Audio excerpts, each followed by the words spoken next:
the My Wish project, which started Sure. in 2006 and which we are now celebrating its 20th anniversary this year.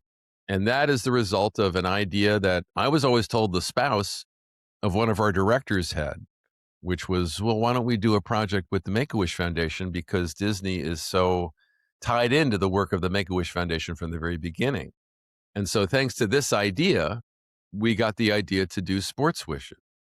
I would think each one of those stories has its unique elements and kind of pulls at your heart in different ways. You're absolutely right about that.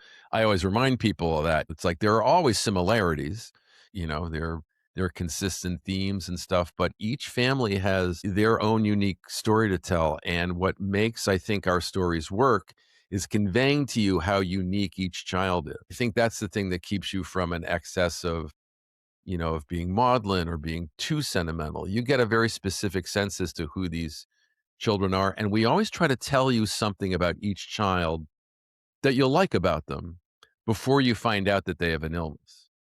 Are they good athletes? Do they have a dog they're really good to? Or are they really funny? And, is there a certain thing they like to do? So you see them as people first and not as patients. Is it even possible to choose one or two that have stuck out to you most over the years, or Well, it are they really is all like choosing your favorite, right? your Your favorite favorite kid? children. Yeah. Yeah. I mean, they are special. But when you ask, the one who comes to mind is one of our children whose name was Haley.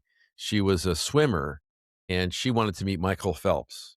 And they had Okay. an amazing time meeting Michael Phelps. And I remember her talking about what it was like to go through what she said. And she talked about how she didn't want people to feel sorry for her, that how she wanted people to celebrate the joy that she felt in her life. And so she said, if I'm smiling, smile with me. And so I always try to remember that as we go through these stories. These children have gone through horrible things, but they've also shown resilience, and a sense of humor, and the ability to bounce back, and they're worthy of celebration. They don't want to be pitied. They want to be celebrated, I think. They deserve to be celebrated, and Right. it's great to be part of that.